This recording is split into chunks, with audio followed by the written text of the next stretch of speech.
Hello everyone. आज से हम 12th फिजिक्स का सिलेबस स्टार्ट करने जा रहे हैं और ऐसे ही आपको हर रोज़ अपडेट मिलती रहेगी। उसके लिए आप हमारा चैनल चांद मंडोत्रा सब्सक्राइब करें और वीडियो अच्छी लगे, कंटेंट आपको अच्छा लगे तो मस्ट लाइक दैट। ओके, हम आज यूनिट फर्स्ट इलेक्ट्रोस्टैटिक स्टार्ट करने जा रहे हैं। मैं आपको इलेक्ट्रोस्टैटिक का मतलब बता देता हूं। इसमें हम चार्ज के बारे में पढ़ेंगे।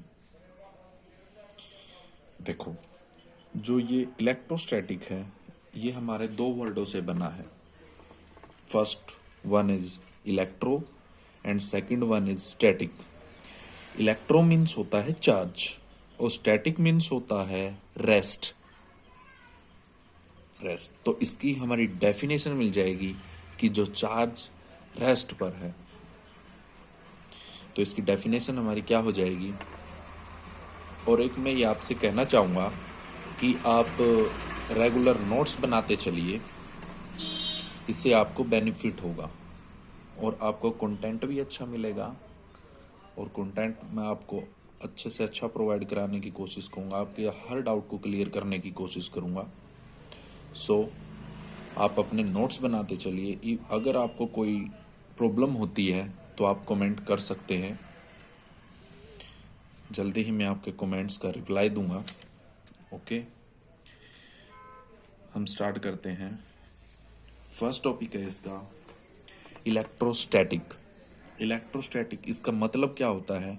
It is the branch of science which deals with study of charge at rest. इसका मतलब क्या हो गया?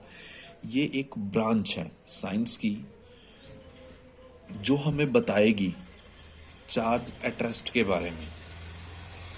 ठीक है, it is the branch of science which deals with the study of charge at rest. Is that clear? छोटी सी definition है, आगे हम डिटेल में पढ़ेंगे चार्ज के बारे में। बस एक आपको ये वर्ड याद रखने हैं, चार्ज एट रेस्ट। अगला टॉपिक है फ्रिक्शनल इलेक्ट्रिसिटी। इसके नाम से क्लियर हो रहा होगा आपको, फ्रिक्शन मतलब when we rub together two bodies then this create the electricity developed on body when they are rubbed with each other। ये कब क्रिएट होगा? जब हम दो बॉडी को आपस में रब करेंगे। रब मीन्स रगड़ना। जब हम रगड़ेंगे दो बॉडी को तब ये इलेक्ट्रिसिटी क्रिएट होगी, फ्रिक्शनल इलेक्ट्रिसिटी। क्लियर? आगे है ओम्स लॉ। ओम्स लॉ भी हम सभी जानते हैं क्या होता है। V directly proportional to I। और डायरेक्टली प्रोपोर्शनल का साइन को हटाने के लिए हम यहाँ पे क्या ले लेते हैं? R is resistance. Good, R is resistance. तो हमारा ओम्स का लॉ क्या होता है? V equal to RI। और V हमारी वोल्टेज है और R हमारा क्या है? रेजिस्टेंस है। और I हमारा क्या है? Current. Good, is that clear? आगे है कूलम लॉ ऑफ इलेक्ट्रोस्टैटिक, या कूलम्स लॉ भी बोल देते हैं हम इसको, इसलिए घबराए नहीं। कैसे भी आ सकता है, कूलम्स लॉ की एक्सप्रेशन भी आ सकती है, कूलम लॉ ऑफ इलेक्ट्रोस्टैटिक भी आ सकता है। कूलम ने नियम दिया था इन 1785 में। कूलम ने क्या मेजर किया कि जो फोर्स ऑफ अट्रैक्शन और रिपल्सन है टू इलेक्ट्रिक चार्ज के अंदर, कैसे? देखो, जैसे और हमने ये पढ़ भी लिया है कि जो पॉजिटिव और पॉजिटिव चार्ज है वो एक दूसरे को क्या करते हैं? रिपेल करते हैं। It means like charge are repel to each other and unlike charge are attract to each other. And negative है तो वो भी क्या करेंगे? एक दूसरे को रिपेल करेंगे। अगर एक पॉजिटिव है और एक नेगेटिव है तो वो एक दूसरे को क्या करेंगे, अट्रैक्ट करेंगे।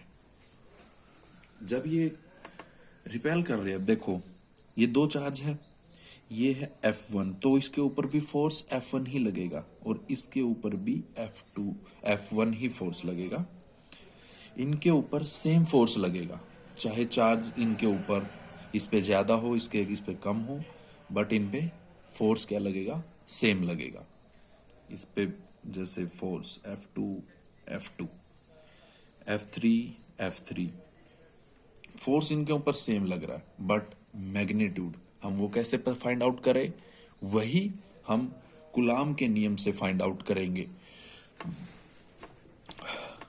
तो चलो, ये तो था इसका introduction coulomb law of electrostatic का। चलो हम इसके एक्सप्रेशन को रीड आउट कर लेते हैं।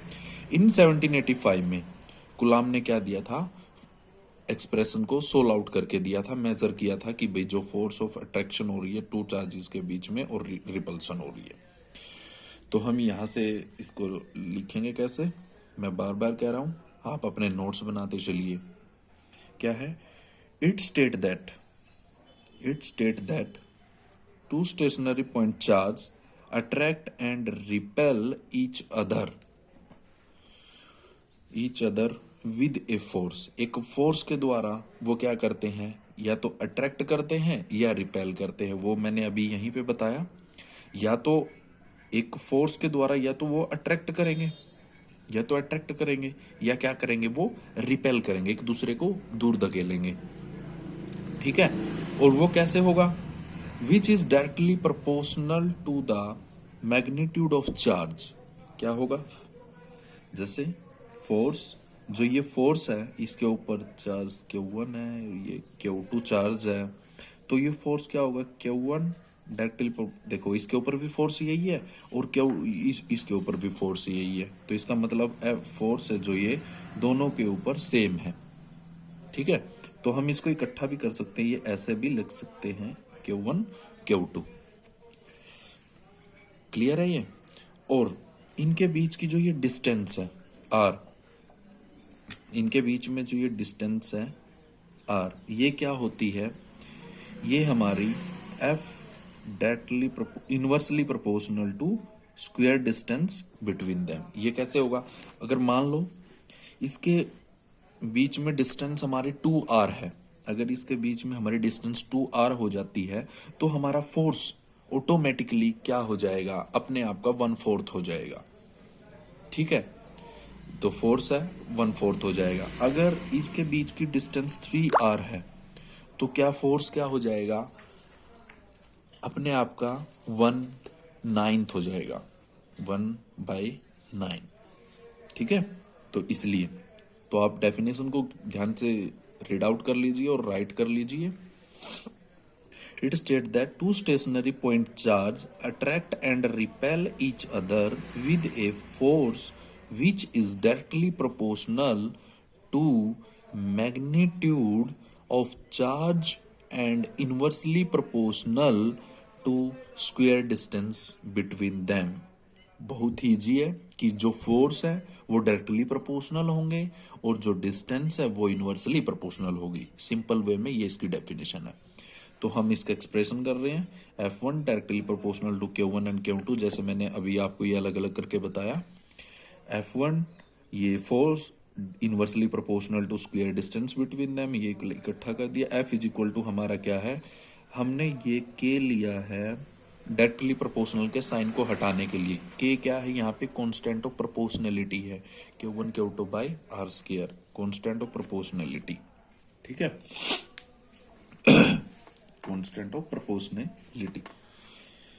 अब यहां से हमें हमारे जो K है, हम K की वैल्यू लिख सकते हैं इसको एक्सप्रेशन सोल्व आउट करने के लिए कि 1/4 पाई एप्सिलॉन नॉट, और इसकी जो वैल्यू होती है approx 9 × 10⁹ newton metre square coulomb inverse square, coulomb inverse square. ठीक है, हम इसके बारे में डिस्कस कर रहे हैं। अब ये K की वैल्यू है तो हम यहाँ पे इस K की जगह इसको रख देते हैं। K की जगह अब जब हम इसको रखेंगे इसकी के की जगह रखने के बाद हमारे पास बन जाएगी, तो एक्सप्रेशन क्या बन जाएगा हमारे पास, इस के की जगह हम ये वैल्यू रख देते हैं, तो f is equal to 1/4 pi epsilon naught Q1 Q2 by R square, हमारी एक्सप्रेशन बन जाएगी। ठीक है, अब यहाँ पे एप्सिलॉन नॉट हम इसकी वैल्यू को ड्राइव कर लेते हैं, और हाँ मेनली आपको स्पेशल के कांस्टेंट ऑफ प्रोपोर्शनलिटी की एक नंबर में उसकी यूनिट पूछ ली जाती है, वैल्यू यूनिट पूछ ली जाती है, सो उसको भी आप ध्यान से याद रखेंगे। ठीक है, तो और एक हमारी एप्सिलॉन नोट है, ये एप्सिलॉन नोट की वैल्यू होती है 8.85 into 10⁻⁻12 newton inverse coulomb square metre inverse square. Is that clear? आपने ये ध्यान रखना है। अब इसकी यूनिट अगर आपको नहीं पता तो मैं आपको बता देता हूं। देखो यहाँ पे के है, यहाँ पे कूलम कांस्टेंट ही कह सकते हो, ये कूलम कांस्टेंट है हमारा, यहाँ पे जो हमने के लिया है, इसको ड्राइव करने के लिए इसकी यूनिट क्या हो जाएगी। देखो यहाँ पे दोनों बराबर है, दोनों बराबर है, तो यहाँ फोर्स ऑब्वियसली इसकी यूनिट क्या होगी, न्यूटन होगी। तो हमें यहाँ पे सी, ये सी कह सकते हो या के कह सकते हो, एक ही बात है। के यहाँ पे हमने ले रखा है कूलम कांस्टेंट, ठीक है, के हमारा कूलम कांस्टेंट है। तो अगर कूलम कांस्टेंट है तो यहाँ पे भी हमें यूनिट क्या बनानी पड़ेगी इसकी, न्यूटन। तो हमें ये भी न्यूटन हो गया।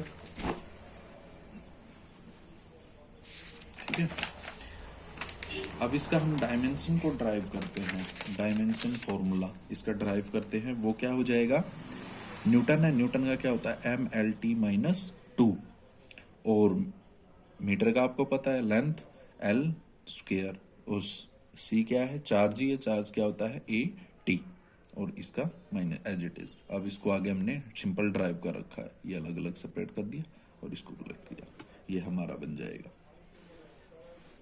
ठीक है, आज के लिए इतना ही, और रेगुलर ऐसे ही अपडेट के लिए आप हमसे जुड़े रहिए, हमारे चैनल को सब्सक्राइब कीजिए एंड वीडियो को लाइक कीजिए। Thank you so much.